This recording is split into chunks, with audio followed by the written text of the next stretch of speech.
तो last class में, last video में हमने कुछ 20-25 क्वेश्चंस किए थे। आज भी हम लोग 25-30 क्वेश्चंस करेंगे।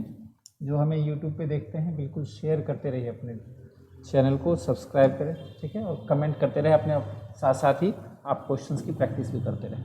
चलिए क्वेश्चन देखते हैं। फर्स्ट, सॉरी, यहाँ तक हमने 105 तक कर लिया था। 106 से हम लोग क्वेश्चंस करेंगे।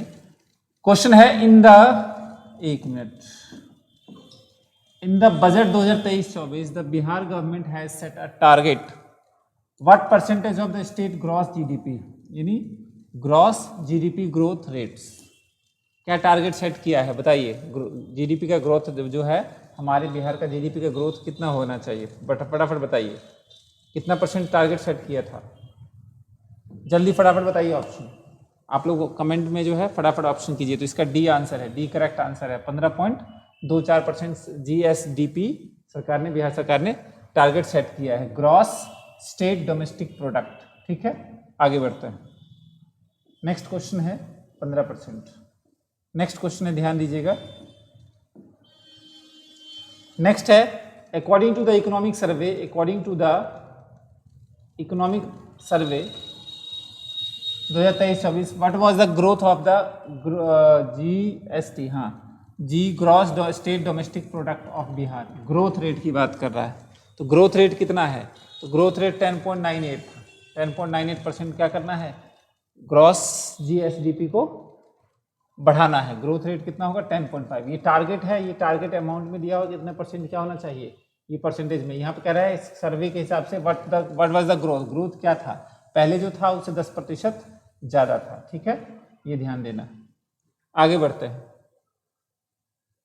कहता है, विच of the following is not indicator of measure of MPI. MPI क्या है, निम्नलिखित में से कौन सा एमपीआई सूचक नहीं है।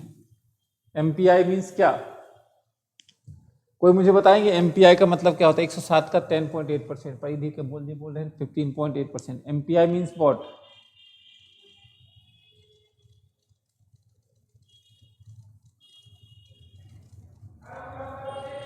एमपीआई बताइए, एमपीआई का मतलब क्या, एमपीआई का फुल फॉर्म बताइए। एमपीआई मिनिमम प्राइस इंडेक्स, ठीक है ना, मिनिमम प्राइस इंडेक्स जो किस में था, इलेक्ट्रिसिटी में। मिनिमम प्राइस इंडेक्स बोल रहे हैं, बताइए एमपीआई का मतलब क्या है। न्यूट्रिशन में, एक मिनट, इसका आंसर ही नहीं है, बहुत बढ़िया। न्यूट्रिशन, कुकिंग फ्यूल्स और आपका प्रोफेशंस, बताइए मिनिमम प्राइस इंडेक्स, बताइए फटाफट, किसमें सबसे ज्यादा कम किया गया था। मिनिमम प्राइस इंडेक्स क्या कह रहा है क्वेश्चन, क्वेश्चन ये है कि which of the following is not indicator of major MPI. Minimum price index में किसका इंडिकेटर नहीं है, इलेक्ट्रिसिटी का, न्यूट्रिशन का, कुकिंग का और प्रोफेशन का। क्या होगा इसका आंसर बताइए। प्रोफेशन में नहीं होता है, बिल्कुल प्रोफेशन हो जाएगा।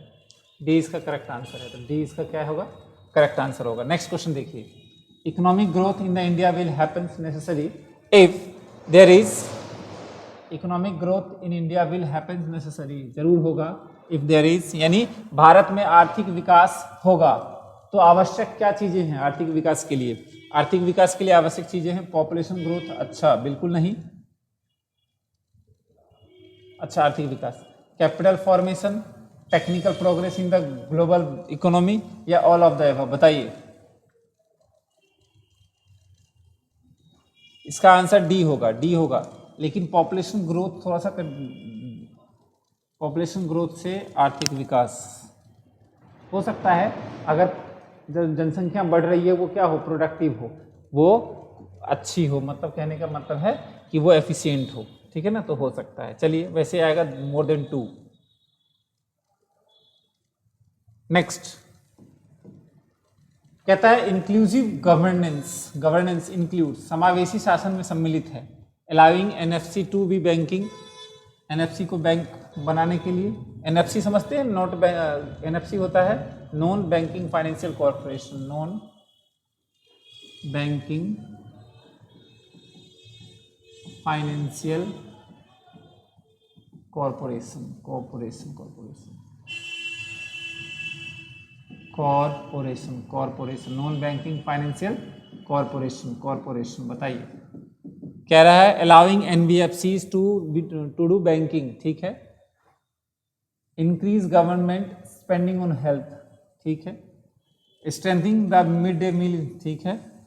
ऑल द अबव, क्या आएगा इसका आंसर? ऑल ऑफ द अबव आएगा। इंक्लूसिव गवर्नमेंट में सारी चीजें आएंगी, ठीक है ना। एनबीएफसी को भी इंक्रीज गवर्नमेंट एक्सपेंडिचर को भी, मिड डे मील को भी इंक्लूड करेंगे तो क्या आ जाएगा इसका आंसर? इसका आंसर डी आ जाएगा। इसका आंसर क्या आ जाएगा? डी आ जाएगा। नेक्स्ट क्वेश्चन देखिए, कहता है an open economy is one where, खुली अर्थव्यवस्था क्या होती है? खुली अर्थव्यवस्था, ध्यान रखिएगा, बंद अर्थव्यवस्था जितनी ज्यादा कम, मतलब बंद अर्थव्यवस्था होगी तो वहां पे मुद्रा गुणक अधिक होगा। ध्यान रखिएगा, अर्थव्यवस्था बंद है उसका मतलब मनी मल्टीप्लायर तेजी से बढ़ेगा। जितनी खुली हुई अर्थव्यवस्था है उतना ही हमारा पैसा मनी मल्टीप्लायर क्या हो जाएगा? अर्थव्यवस्था में कम हो जाएगा। चलिए 111 क्वेश्चन पढ़ते हैं। कहता है an open economy is one where, खुली अर्थव्यवस्था वह है जहां डेफिसिट फाइनेंसिंग इज एब्सेंट, घाटे की व्यवस्था अनुपस्थित रहता है। नो एक्सपोर्ट एक्टिविटी, जहां पे एक्सपोर्ट नहीं हो। खुली अर्थव्यवस्था की बात करता है, ये तो होगा नहीं, ये तो होगा नहीं, ठीक है ना। और नो इंपोर्ट, ये भी नहीं होगा। Economy open to the world, ये होगा। डेफिसिट फाइनेंसिंग एब्सेंट, ये भी नहीं होगा। तो इसका करेक्ट आंसर क्या होगा? इसका करेक्ट आंसर डी हो जाएगा। इसका करेक्ट आंसर क्या होगा? करेक्ट आंसर डी हो जाएगा। करेक्ट आंसर क्या होगा इसका? डी। नेक्स्ट, इसको पढ़िए। कहता है which growth model inspire the use of capital formation ratio for development planning.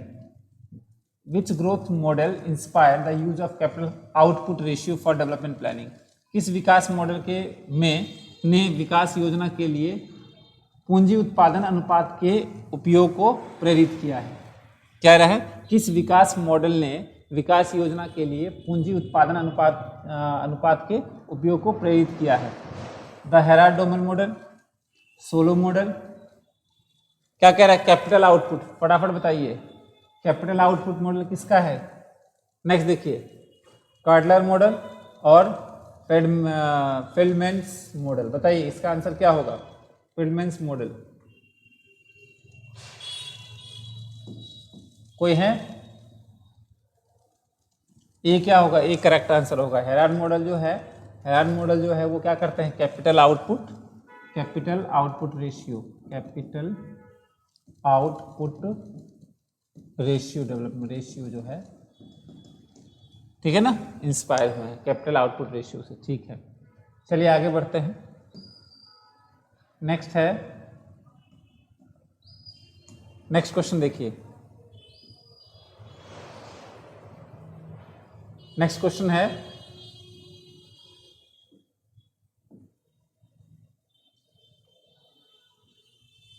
Next question देखिए आप।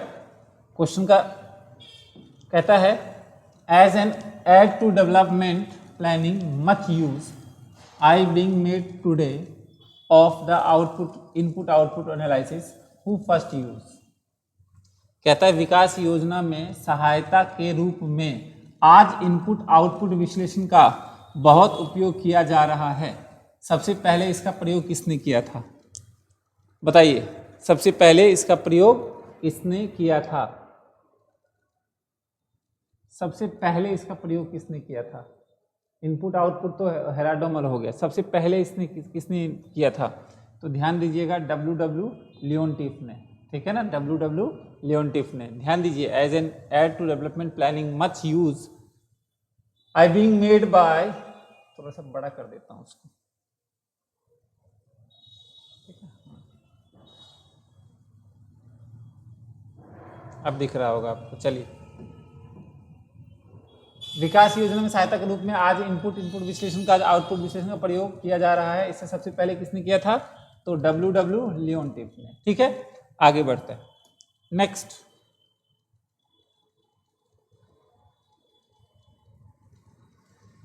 नेक्स्ट देखिए, नेक्स्ट क्वेश्चन है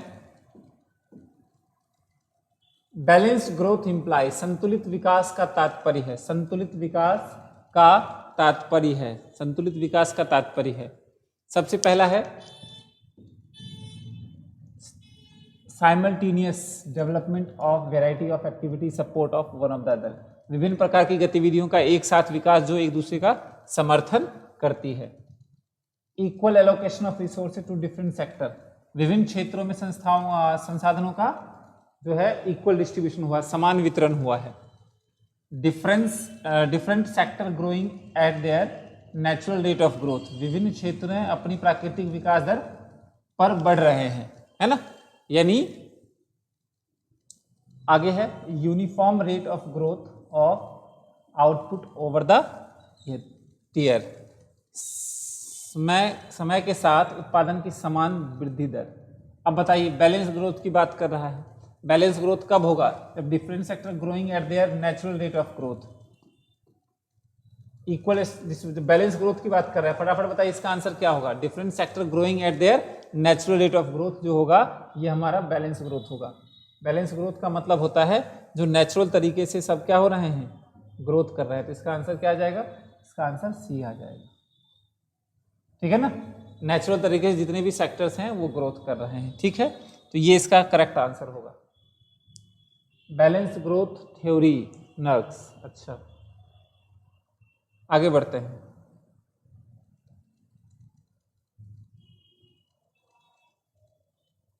नेक्स्ट देखिए, कहता है development with unlimited supplies of labour hypothesis was formulated bye. Development with unlimited supply of labour hypothesis was formulated bye. श्रम परिकल्पना की असीमित आपूर्ति के साथ विकास किसके द्वारा तैयार किया गया, बताइए। श्रम परिकल्पना की बात कर रहा है, लेबर जो है हाइपोथेसिस, बताइए श्रम परिकल्पना के साथ किसके साथ किया गया था, बताइए कोई है तो ध्यान दीजिएगा। W.A. लुईस ने श्रम परिकल्पना का प्रयोग किया था, परिकल्पना, ठीक है। तो बी इसका करेक्ट आंसर होगा, W.A. लुईस, ठीक है ना। श्रम परिकल्पना की बात कर रहा है। और सुब्बीडर का तो आपको पता ही है, नव परिवर्तन था, ठीक है। आगे बढ़ते हैं, क्वेश्चन है next, which of the following is not correctly match, निम्नलिखित में कौन सा सुमेलित सही नहीं है, ये ध्यान देना है आपको। तो आगे बढ़ते हैं, देखिए सबसे पहला है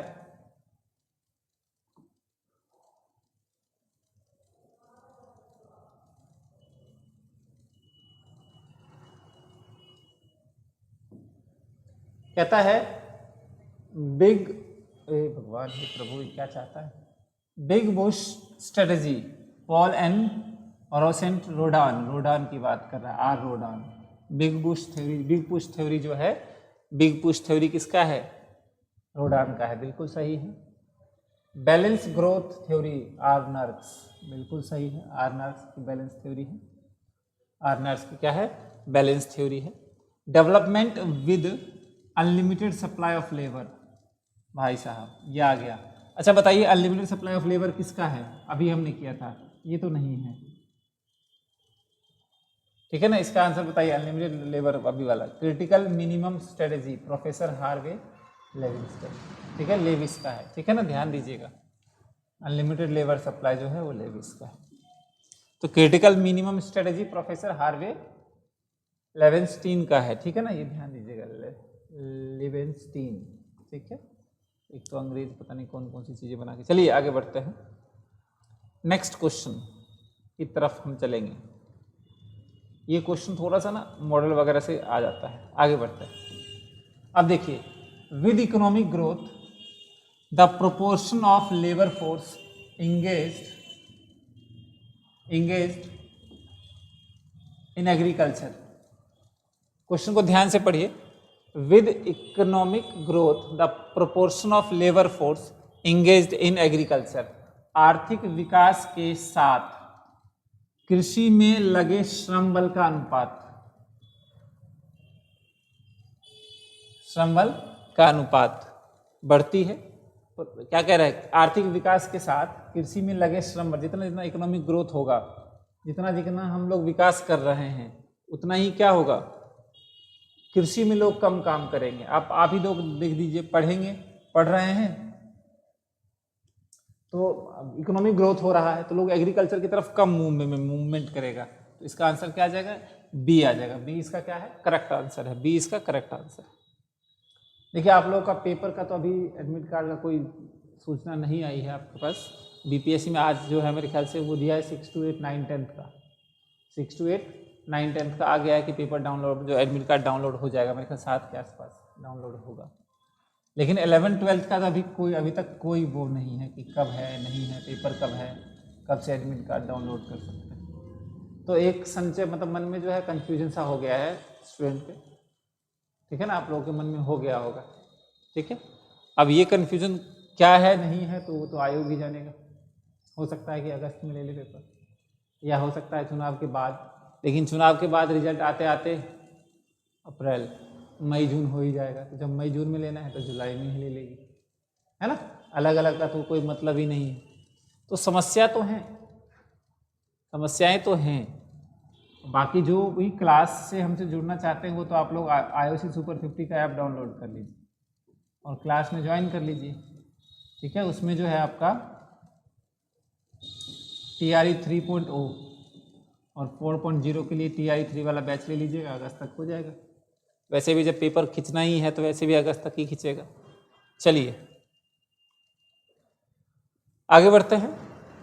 9.10 के लिए कुछ हेल्प, अच्छा 9 10th के लिए सतीश खान जी 9 10th के लिए कुछ हेल्प कर दीजिए सर।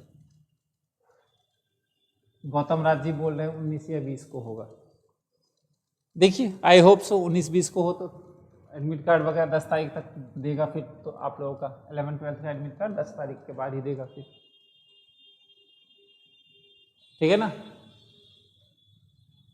9 10th के लिए प्रीवियस ईयर क्वेश्चन कीजिए और इंडियन इको और समष्टि को ढंग से कर लीजिए। 9 10th के लिए इंडियन इको और समष्टि, 9 10 6 to 8 के लिए इंडियन इको और समष्टि को ढंग से पढ़ लीजिए, ठीक है ना, उसी में से ज़्यादा आएगा। 9 10th के लिए जो है इकोनॉमिक्स में, या 6 to 8 भी कह सकते हैं, तो 6 to 8 में जो आपसे ज़्यादा इन दोनों में से सबसे ज़्यादा पूछेगा वो होगा इंडियन इको, इंडियन इकोनॉमी और मैक्रो, सबसे ज़्यादा क्वेश्चन यहाँ से बनता है, ठीक है। चलिए आगे बढ़ते हैं। कहता है which one of the following was given a centre place, Schumpeter का है, centre place by Schumpeter in his theory of development. Schumpeter ने अपने विकास के सिद्धांत में निम्नलिखित में से स्थान दिया है, किसको दिया है, कैपिटल एक्यूमुलेशन का, रोल ऑफ गवर्नमेंट्स का, नीड ऑफ बैलेंस का, रोल ऑफ इनोवेशंस का। तो रोल ऑफ इनोवेशन क्या होगा, इसका करेक्ट आंसर होगा, क्योंकि सुनपीटर की थ्योरी ही है इनोवेशन थ्योरी, ठीक है। आगे बढ़ते हैं।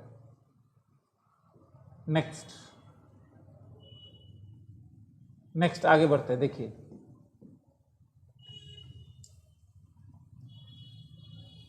आगे बढ़िए।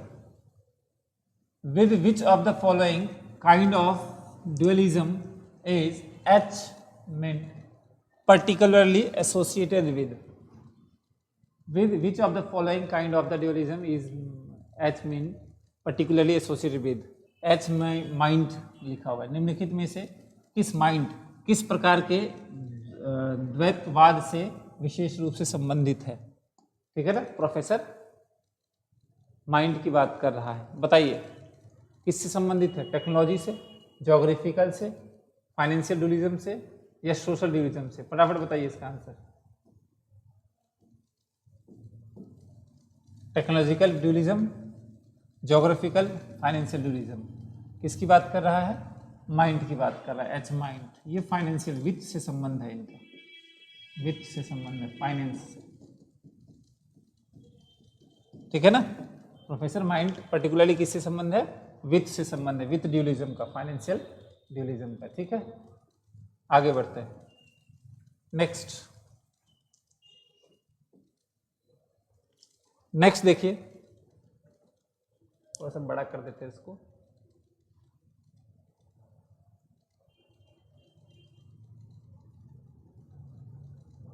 क्वेश्चन देखिए, क्वेश्चन है the second stage of the theory of demographic transition is characterized bye.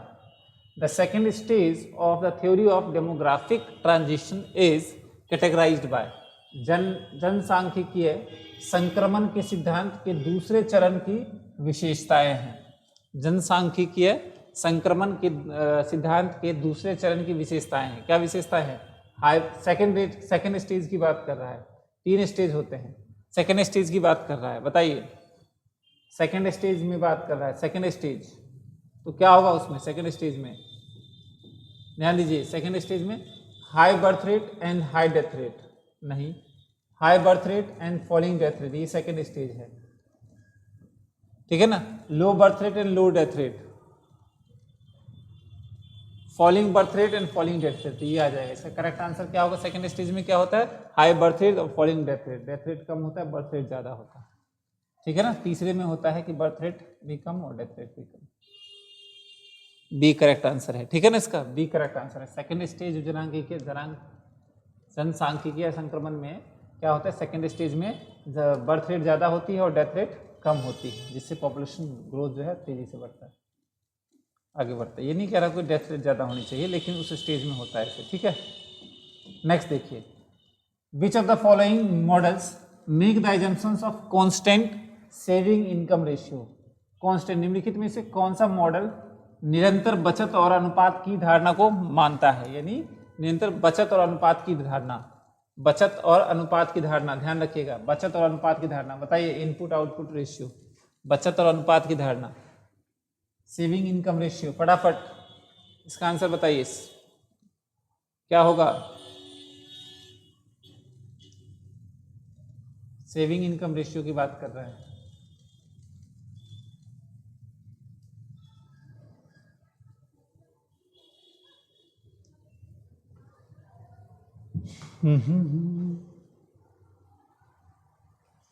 बताइए, हेराल्ड-डोमर मॉडल, ठीक है ना। जो नाम याद है वही डाल दीजिए, कल चलिए कोई बात नहीं। बचत सेविंग इनकम रेशियो की बात कर रहे हैं। नेक्स्ट क्वेश्चन ये है, stationary population is when population growth is, जनसंख्या का वृद्धि होने पर स्थिर जनसंख्या, स्टेशनरी नहीं है वो, स्टेबिलिटी है वो, ठीक है ना, या स्टेबल मान लो इसको। बताइए, जनसंख्या वृद्धि होने पर स्थिर जनसंख्या होती है, जनसंख्या वृद्धि होने पर स्थिर जनसंख्या होती है। Increasing at the diminishing increasing rate, decreasing rate, 0, 100%। बताइए क्या होगा इसका आंसर? तो 0 होगा, है ना। पॉपुलेशन ग्रोथ स्टेबल की बात कर रहा है, स्थिर जनसंख्या, तो 0 होगा। 0 क्या होगा इसका करेक्ट आंसर होगा। यानी जनसंख्या वृद्धि होने पर स्थिर जनसंख्या होती है 0, स्थिर जनसंख्या क्या होगी? 0 होगी। ऑब्वियस सी बात है, जनसंख्या स्थिर कहाँ रही, बढ़ी। नेक्स्ट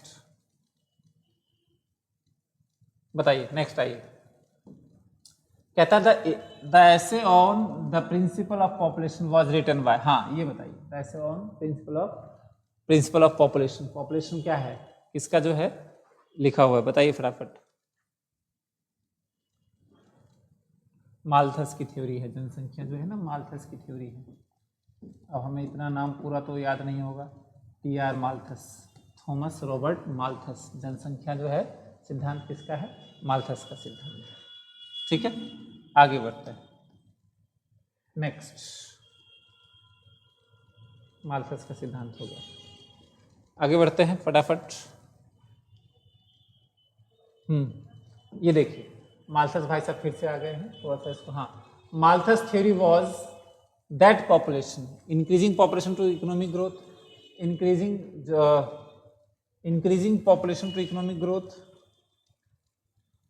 ध्यान दीजिएगा, इंक्रीजिंग हे प्रभु आप क्यों परेशान हो रहे हैं? Increasing population to economic growth बिल्कुल नहीं। Increasing geometrical outstream food supply which grew automatically, ये बिल्कुल सही है। ज्योमेट्रिकल तरीके से क्या होगा उनका बढ़ेगा, ठीक है। Increasing stagnantly with the food supply, नहीं ये तो सही है, इसका एक ही तो आएगा, ठीक है ना, इंक्रीजिंग डिसप्रोपोर्शनेट, ये भी नहीं आएगा। माल्थस कहते हैं कि ज्योमेट्री के तरीके से क्या होता है, फूड सप्लाई जो आउटस्ट्रिपिंग होगा, ठीक है ना, यानी ज्यामितीय रूप से वृद्धि हुई खास आपूर्ति की तुलना में जो अंक गणितीय रूप से क्या होगा, बढ़ेगी, ठीक है ना, बढ़ेगी। तो ये माल्थस की थ्योरी है अंक गणितीय रूप से। नेक्स्ट क्वेश्चन,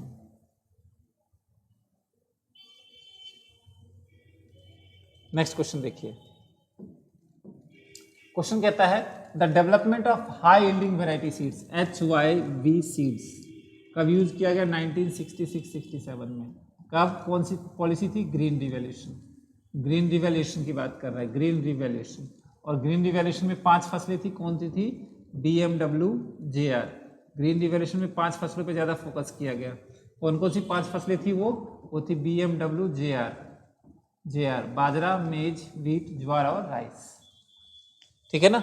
तो कहता है the agri business revolution, the green revolution, green revolution में आ जाएगा, ठीक है ना। इसका करेक्ट आंसर क्या होगा, सी होगा। आगे बढ़ते हैं, आगे बढ़ते हैं। नेक्स्ट क्वेश्चन, आज हम लोग कम से कम 30 क्वेश्चन तो करेंगे ही करेंगे। आइए इसको पढ़िए। कहता है the total fertility rate TFR as, टोटल प्रजनन दर क्या है, the total number of children born in country in given year divided by the labour force. क्या बात कर रहा है, यानी किसी देश में किसी वर्ष में पैदा हुए बच्चों को कुल जनसंख्या को श्रम से विभाजित किया जाए। मतलब क्या है, the number of children born to average women during the reproductive, अपने प्रजनन वर्षों के दौरान औसत महिला के जन्म लेने वाले बच्चों की संख्या। Total fertility rate, the number of birth in a country divided by the population growth in the year. ये क्या है, ठीक है ना, इसका आंसर बताइए फटाफट।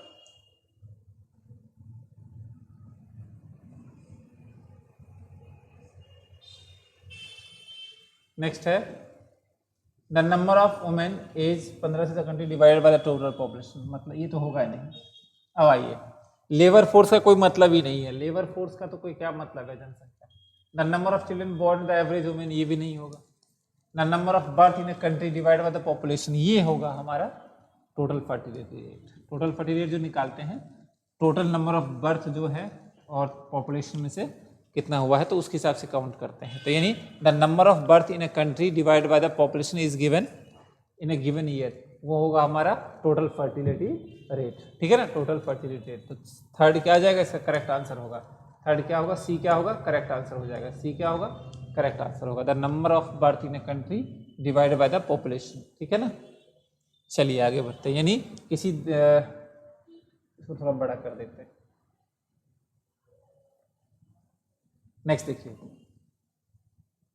किसी दिए हुए वर्ष में किसी देश के बच्चों की संख्या को कुल जनसंख्या से विभाजित किया जाता है। तो सी इसका क्या है, करेक्ट आंसर है। आगे बढ़ते हैं। Next,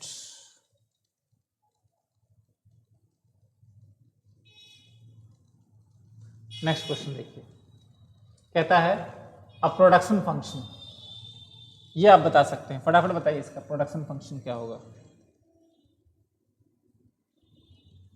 show the dependency output of the working population. Production function जो होता है इनपुट और आउटपुट के बीच के रिलेशन को बताता है, यानी इनपुट और आउटपुट के बीच के संबंध को जो बताएगा वो हमारा प्रोडक्शन फंक्शन होगा। प्रोडक्शन फंक्शन का डेफिनेशन ही होता है इनपुट आउटपुट के बीच का जो रेशियो होगा वो हमारा क्या होगा, प्रोडक्शन फंक्शन होगा। तो इसका बी करेक्ट आंसर है, ठीक है। आगे बढ़ते हैं। नेक्स्ट 128 में देखिए, ये क्वेश्चन तो डिस्गाइज एंड एम्प्लॉयमेंट वाला इस बार भी आया था। बताइए, disguise and employment is when the marginal revenue product is labor is zero। अच्छा, the same seasonal unemployment of LDC agriculture, the rigid factor proportion in the LDC agriculture in industry। और next है due to the capital formation and the level of technology remaining constant. ये तो कोई मतलब ही नहीं है, ठीक है ना, LDC ये सब तो कोई मतलब। यहाँ पे देखिए, जब मार्जिनल रिवेन्यू जो हो रहा है ना प्रोडक्टिविटी का, वो क्या है, जीरो है।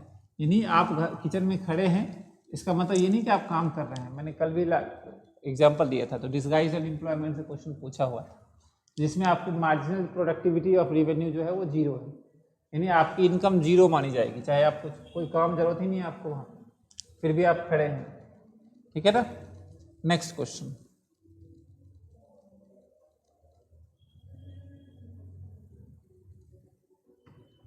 कई बार आपको आंसर नहीं दिखाना चाहिए था, चलिए कोई बात नहीं। The Keynes remedy for the unemployment, sir थोड़ा बड़ा कर दीजिए, ठीक।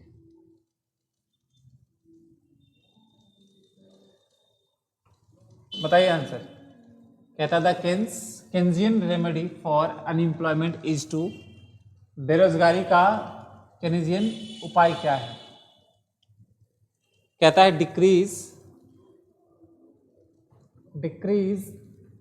Aggregate demand, decrease aggregate demand, aggregate demand को डिक्रीज कर देंगे तो अनएम्प्लॉयमेंट कैसे? नहीं। Reduce the tax rate, lower interest rate, increase government expending. हाँ, गवर्नमेंट को एक्सपेंडिंग क्या करना चाहिए? अनएम्प्लॉयमेंट को कम करने के लिए क्या करना चाहिए? बढ़ा देना चाहिए। यानी बेरोजगारी को करने से उपाय क्या है? सरकारी व्यय को बढ़ा देना चाहिए। सरकारी खर्च को क्या करना चाहिए? सरकारी खर्च को बढ़ा देना चाहिए। सरकारी खर्च को क्या करना चाहिए? बढ़ा देना चाहिए। सरकारी खर्च को बढ़ा देना चाहिए। आगे बढ़ते हैं।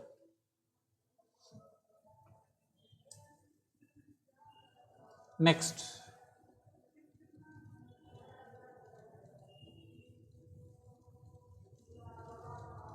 चलिए क्वेश्चन देखिए। कहता है the immigration of highly skilled people from the developing country, from the developing country,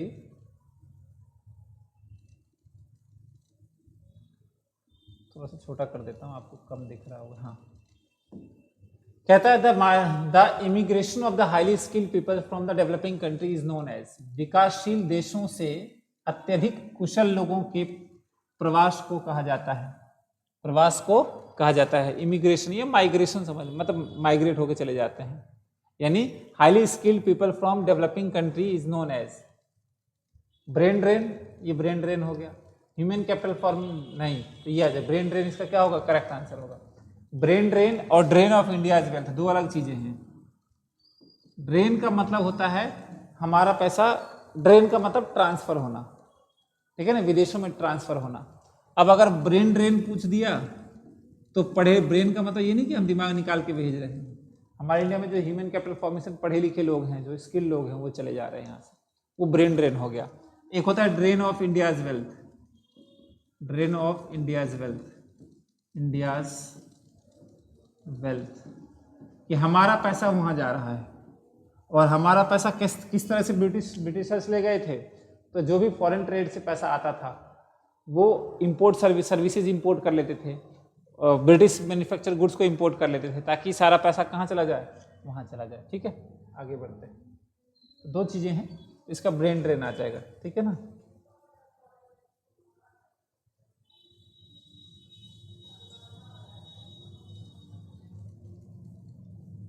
ठीक है, नेक्स्ट जो आएगा क्वेश्चन,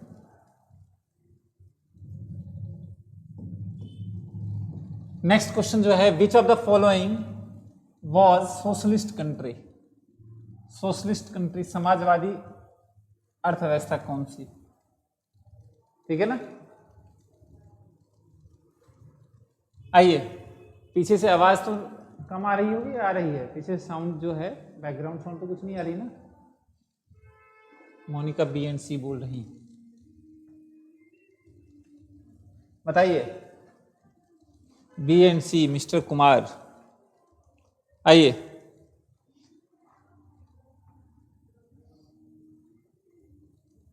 थोड़ी आ रही परिधि प्रजापति। बाहर गाना बज रहा है, हम तुमसे जुदा होके मर जाएंगे रो रो के। बताओ क्यों मरेंगे भाई? तुम्हारे लिए क्यों मरेंगे? हद हो गई। दुनिया में 140 करोड़ लोग हैं भाई, तुमसे भी अच्छा कोई मिलेगा। तुमसे जुदा होके मर जाएंगे रो रो के, क्यों मरना है? स्कोप की कमी है क्या? अरे बहुत सारे लोग हैं, कोई दिक्कत नहीं। आइए, ऐसे ऐसे गाने बनाते हैं ना, पागल हो जाते हैं लोग।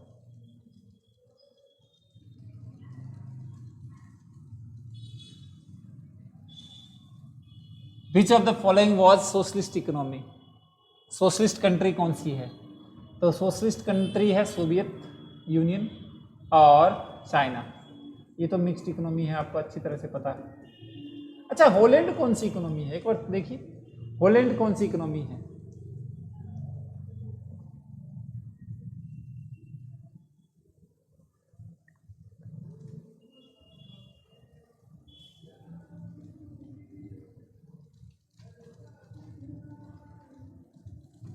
अच्छा, विकास सर ने भी बोला था क्या? विकास सर के लिए बहुत रिस्पेक्ट है दिल में। वैसे जितने भी सर हैं सबके लिए रिस्पेक्ट है। खान सर हैं, विकास सर हैं, अवध ओझा सर हैं, ये सब बहुत मजे हुए खिलाड़ी हैं, बहुत अच्छे टीचर, ठीक है ना, बहुत बढ़िया टीचर, अनडाउटफुली बहुत बढ़िया, ठीक है ना। कुछ सीखना हो तो हम लोग उनसे सीख सकते हैं, ठीक है। हमारे भोजपुरी में एक गाना है, जाए के बात जा गम नहीं किए और तोरा नियन हमरा कम नहीं किए। तोरा नियन कुछ ऐसे ही गाना है, बताओ, एक से गाने, ऐसे गाने होने चाहिए। जाओ पढ़ाई पे फोकस करो। विच of the following was the socialist economy? Holland, Soviet संघ, चाइना जो है हमारा क्या है? सोशलिस्ट इकोनॉमी है, ये मिक्स्ड इकोनॉमी है, ठीक है ना। अब बताइए मुझे, हॉलैंड जो है वो कौन सी इकोनॉमी है?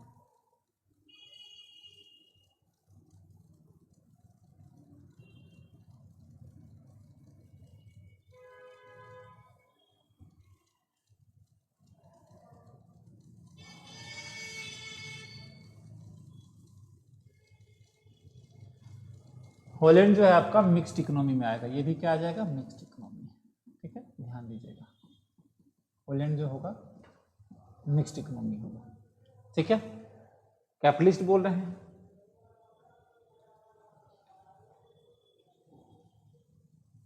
परिधि प्रजापति जी। हॉलैंड जो है वो मिक्स्ड इकोनॉमी है, हॉलैंड जो है वो मिक्स्ड इकोनॉमी, एक बार देख लीजिएगा, चेक कर लीजिएगा, ठीक है।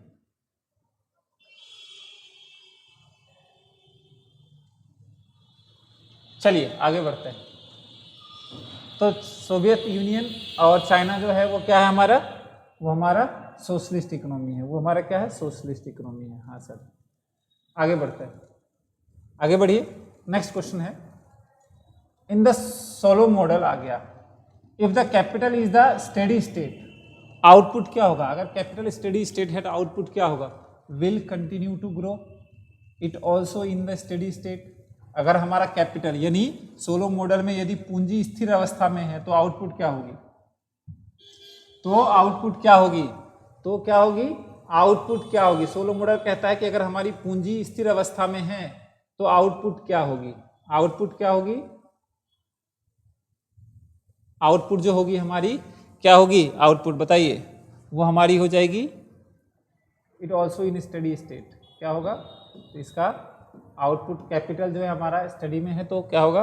आउटपुट भी क्या होगा? स्टडी स्टेट में होगा। बी करेक्ट आंसर है, बी क्या है? करेक्ट आंसर है। सोलो मॉडल कहते हैं कि अगर हमारा आउटपुट कैपिटल जो है स्टडी स्टेट में होगा तो हमारा आउटपुट क्या होगा? वो भी स्थिर अवस्था में होगा, स्थिर अवस्था में होगा। और इसी में एक क्वेश्चन बन सकता है, अगर हमारा पूंजी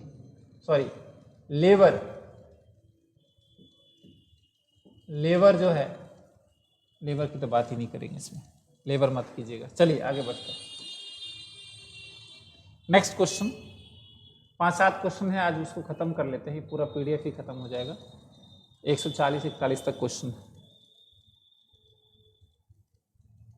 नेक्स्ट,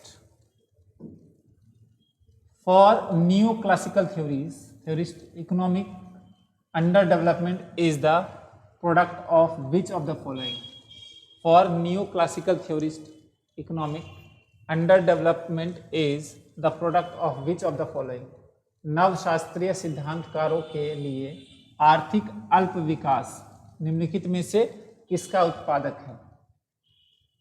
नव शास्त्रीय सिद्धांतकारों के लिए आर्थिक अल्प विकास निम्नलिखित में से किसका उत्पादक है?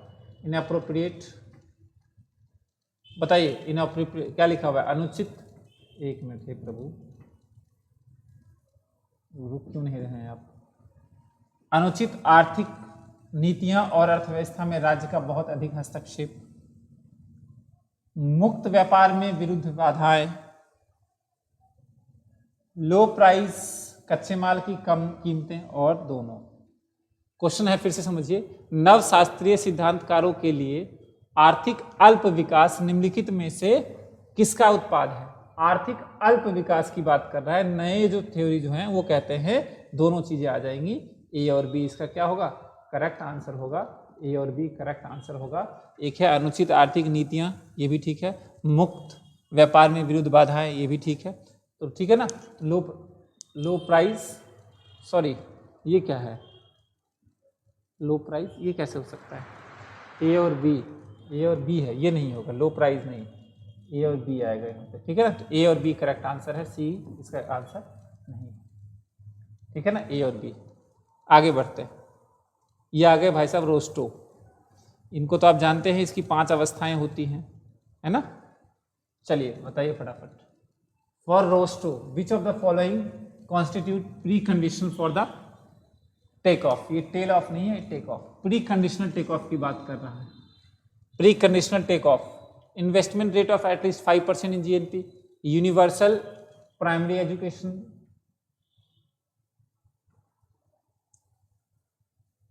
बताइए प्री टेक ऑफ में क्या होगा? इन्वेस्टमेंट जो है रेट 5%, तो ये तो सुना हुआ है। प्री टेक ऑफ में ठीक है, ये 5% इन्वेस्टमेंट होना चाहिए। यूनिवर्सल प्राइमरी एजुकेशन सार्वभौमिक नहीं, ये आ गया टेक ऑफ का आ गया। प्री टेक ऑफ की बात कर रहा है। डेवलपमेंट ऑफ वन और मोर मैन्युफैक्चरिंग सेक्टर नहीं, बोथ हैं। तो ये एक करेक्ट आंसर होगा इसका। ए क्या होगा? डी नहीं होगा गौतम, एक करेक्ट आंसर होगा। Investment rate at least 5% of GNP, ठीक है ना। इन्वेस्टमेंट रेट जो है 5% जीएनपी, ध्यान रखिएगा। प्री टेक ऑफ की बात कर रहा है ना, टेक ऑफ से पूर्व, ठीक है। तो ये ध्यान रखना है। नेक्स्ट,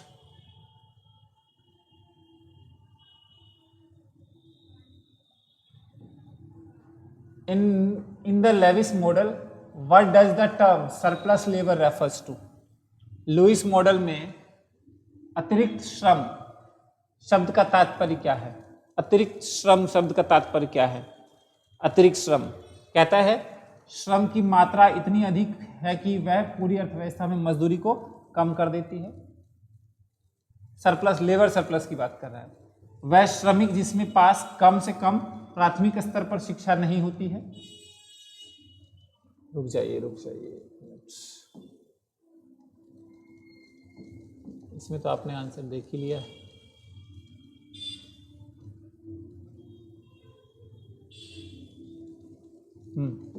नेक्स्ट देख रहे, हाँ, labour that can withdrawn from the low productivity agriculture sector without decrease in the total production, यानी वह श्रम जिसे कुल उत्पादन में कमी किए बिना उत्पादन वाले कृषि से क्षेत्र से हटाया जाता है, ये होता है labour surplus.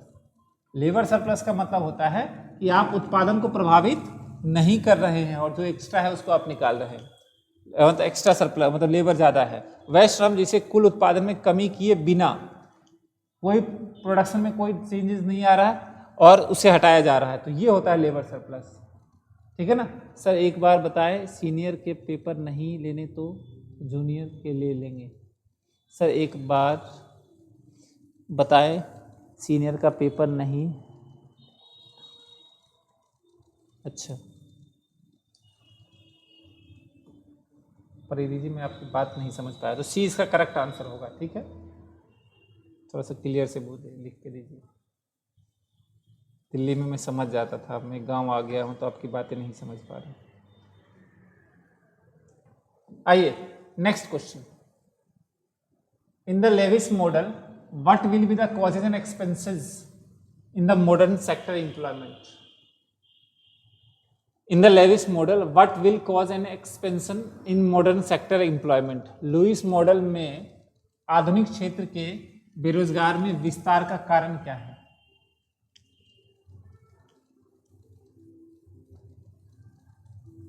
In the Lewis model, देखिए लुइस मॉडल में, लेविस नहीं, लुइस मॉडल में आधुनिक क्षेत्र में रोजगार के विस्तार का कारण क्या होगा? रोजगार का विस्तार का कारण क्या होगा बताइए। कहता है पूंजीपतियों द्वारा मुनाफे का पुनर्निवेश जो उत्पादन का विस्तार करने में अनुमति देता हो। ठीक है। ये रोजगार के विस्तार के लिए राज्य द्वारा हस्तक्षेप, expansion of modern sector in the Lewis model, what will cause the expansion in modern sector employment. तो ये सही है, रोजगार के विस्तार के लिए राज्य का नहीं। एन इंक्रीज इन टेक्नोलॉजी, औद्योगिक विकास, an increase in surplus of labour. इसका आंसर क्या आएगा बताएंगे कोई मुझे?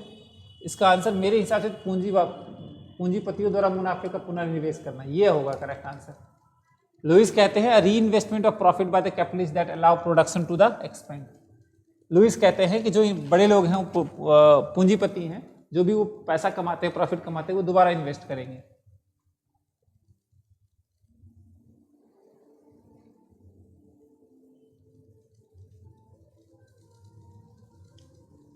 ठीक है ना, आगे बढ़ते हैं।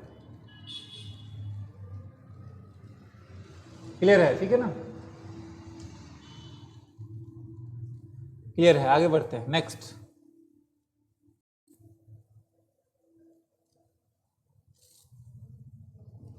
आसमां को छूइए लेकिन जमीन पैर पे होना चाहिए।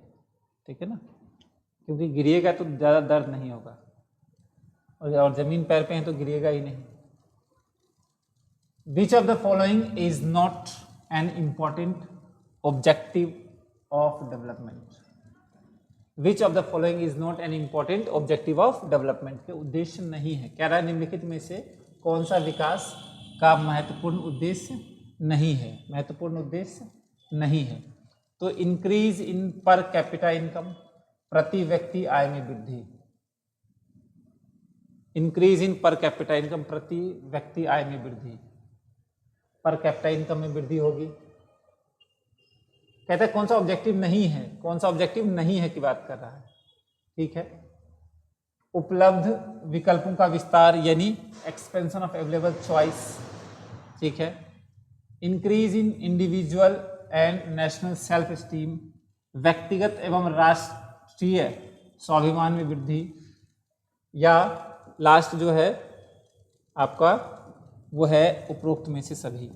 तो देखिए आर्थिक विकास के लिए तो पहला जो पर कैपिटा इनकम भी बढ़ना चाहिए। ठीक है, उपलब्ध विकल्पों का जो है विस्तार भी होना चाहिए, ये भी ठीक है। व्यक्तिगत एवं राष्ट्रीय स्वाभिमान में भी वृद्धि होनी चाहिए, ये भी ठीक है, बिल्कुल सही है। ठीक है ना, तो ऑल ऑफ दीज इसका आंसर, इसका करेक्ट आंसर जो होगा वो क्या होगा? ऑल ऑफ दीज होगा। दिल्ली है, दिल वालों को बेगूसराय है। हाँ, ऐसा नहीं है गौतम, आप जहाँ रहते हैं, मैं बेगूसराय में हूँ, ठीक है ना, और क्लासेज अब यहीं से होगी, तो आप जहाँ रहते हैं जरूरी नहीं है कि आप उनको बदल सकते हैं, लेकिन आप जैसे हैं आप अपने आप को ना बदलें, बस ध्यान रखना है। और किसी को दूसरी को दिक्कत है तो उसको भी कुछ नहीं कह सकते, दिक्कत रहने दीजिए। ठीक है, आपसे अगर किसी को समस्या है, प्रॉब्लम है, तो समझ लीजिए कि आप विकास कर रहे हैं और आप जिंदा हैं। ठीक है ना, आपकी अगर कोई बुराइयां कर रहा है तो आप जिंदा हैं, मरने के बाद तो सब तारीफ करता है।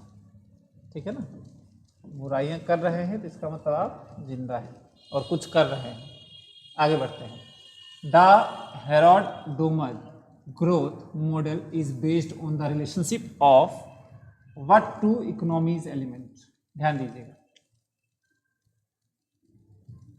ये कैसे पेपर हो रहा है, जूनियर का हो रहा है, सीनियर का नहीं हो रहा है। अच्छा परिधि जी ये कहना चाह रहे हैं, चलिए क्वेश्चन है the Harold Domar model is based on the relationship what two economies element, raw material and technologies, saving and investment, education enrolment and number of teachers. क्या बातें कर रहा है, टैरिफ एंड लेवल। बताइए इसका आंसर क्या होगा? अभी हमने किया था क्वेश्चन, थोड़ा सा ट्विस्ट कर दिया है क्वेश्चन में। बताइए इसका आंसर क्या होगा? इसका आंसर क्या होगा? तो हेरोल्ड डोमर मॉडल जो किस पे रिलेशन है? सेविंग और इन्वेस्टमेंट पे रिलेशन है इसका। ठीक है, सेविंग और इन्वेस्टमेंट रिलेशन है इसका, हेरोल्ड डोमर का। ठीक है, सेविंग एंड इन्वेस्टमेंट में रिलेशन है। ठीक है, आगे बढ़ते हैं। नेक्स्ट आइए,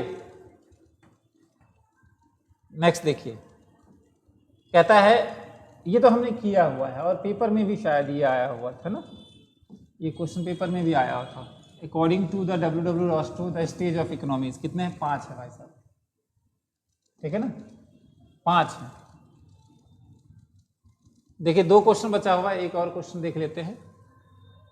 नेक्स्ट देखिए, क्वेश्चन है most of the under development economies suffer from which do not let the rate of growth up from the lower level. Most of the under developed economies suffer from which do not let the rate of growth go up from the lower level, यानी अधिकांश अविकसित अर्थव्यवस्थाएं से ग्रस्त हैं जो विकास दर को निचले स्तर से ऊपर नहीं जाने दे रहे हैं। अल्पविकसित, ठीक है ना, अर्थव्यवस्थाएं। देखिए अधिकांश अविकसित अर्थव्यवस्थाएं डैश से ग्रस्त हैं। अविकसित जो अंडर डेवलपमेंट है वो किससे ग्रस्त है? हाई पॉपुलेशन ग्रोथ प्रेशर से, हाई इन्फेंट मोर्टेलिटी रेट से, ह्यूज मॉनेटरी मिसमैनेजमेंट से, high level of technology unemployment से। बताइए फटाफट इसका आंसर क्या होगा? जो अंडर डेवलपमेंट इकोनॉमी है ना, जो भी हैं वो ध्यान रखिएगा, वो हाई पॉपुलेशन से क्या है, वो ग्रसित, हाई पॉपुलेशन से ग्रसित है, ठीक है ना। हाई क्या कह रहा है? अधिकांश अविकसित अर्थव्यवस्थाएं जो हैं, विकासशील की बात नहीं कर रहा है, डेवलपिंग की बात नहीं कर रहा है, अंडर डेवलपमेंट की बात कर रहा है, वो हाई पॉपुलेशन से क्या है, वो ग्रसित है, ठीक है। आगे बढ़ते हैं और ये लास्ट क्वेश्चन है आज की क्लास का, आज की क्लास का लास्ट क्वेश्चन है। हाँ सर, और इस क्वेश्चन के साथ हम अपनी वाणी को विराम देंगे। क्वेश्चन है the concept of economic growth is identical with the, कहता है आर्थिक विकास की अवधारणा, आर्थिक विकास की अवधारणा के समान, आर्थिक विकास की अवधारणा से भी संकीर्ण, आर्थिक विकास की तुलना में व्यापक और आर्थिक विकास की अवधारणा से असंबंधित। देखिए आर्थिक समृद्धि, जो आर्थिक विकास की अवधारणा, इकोनॉमिक ग्रोथ जो होता है, इकोनॉमिक डेवलपमेंट से क्या है, व्यापक है ग्रोथ, ये एक जैसा नहीं हो गया। इंग्लिश में ठीक है, ध्यान दीजिएगा, आर्थिक इकोनॉमिक ग्रोथ जो है, ग्रोथ और डेवलपमेंट दो अलग अलग बातें हैं। ग्रोथ और डेवलपमेंट क्या है, अलग अलग बातें हैं। और ग्रोथ जो होता है वो डेवलपमेंट से बहुत बड़ा होता है। ग्रोथ की बात करते हैं, ग्रोथ को मात्रात्मक में मापा जाता है और डेवलपमेंट को जो है ना, मात्रात्मक और गुणात्मक दोनों मापा जाता है। मान लीजिए गौतम के पास 2 करोड़ रुपए आ गया, इसका मतलब ये नहीं है कि उसका ग्रोथ हुआ है, उसका डेवलपमेंट हुआ है। ग्रोथ कब होगा? जब वो, मान लीजिए उसका माइंडसेट जो है वो ग्रोथ होगा, है ना। हर चीज़ का ग्रोथ में ओवरऑल आ जाता है, डेवलपमेंट में क्वांटिटी टर्म में आ जाता है। जैसे जीडीपी बढ़ गया मान लीजिए किसी कंट्री का, तो जीडीपी बढ़ने का मतलब तो इकोनॉमिक ग्रोथ नहीं है। ग्रोथ में टेक्नोलॉजी, हर चीज़ का आना मतलब इंक्लूड करते हैं, ठीक है ना। या मान लीजिए मेरे पास 5 करोड़ रुपए आ गए या फिर 50 करोड़ रुपए आ गए, तो मेरे पास डेवलपमेंट हुआ है। ग्रोथ कब होगा? जब मेरा माइंडसेट उस हिसाब से होगा, ठीक है ना। ग्रोथ नैरो है नहीं, ग्रोथ ब्रॉड है, ठीक है ना। ठीक है, तो सी इसका करेक्ट आंसर होगा, wider compare to the economic development. देखिए सी इसका करेक्ट आंसर होगा। पर यदि जी बोल रहे हैं ग्रोथ नैरो, ग्रोथ कैसे नैरो हो जाएगा? इसका मतलब आपका ग्रोथ नहीं हुआ है। ग्रोथ एक ब्रॉड कंसेप्ट है, ठीक है। तो जो यहाँ तक हैं, जो यहाँ तक करना है। और देखिए मेरा YouTube चैनल जो है बहुत ही जल्दी 5000 को क्रॉस करेगा। प्लीज़ आप लोग उसको शेयर जरूर करते रहें और सब्सक्राइब करते रहें, ठीक है। तो बाकी नेक्स्ट वीडियो में हम लोग और भी क्वेश्चंस करेंगे।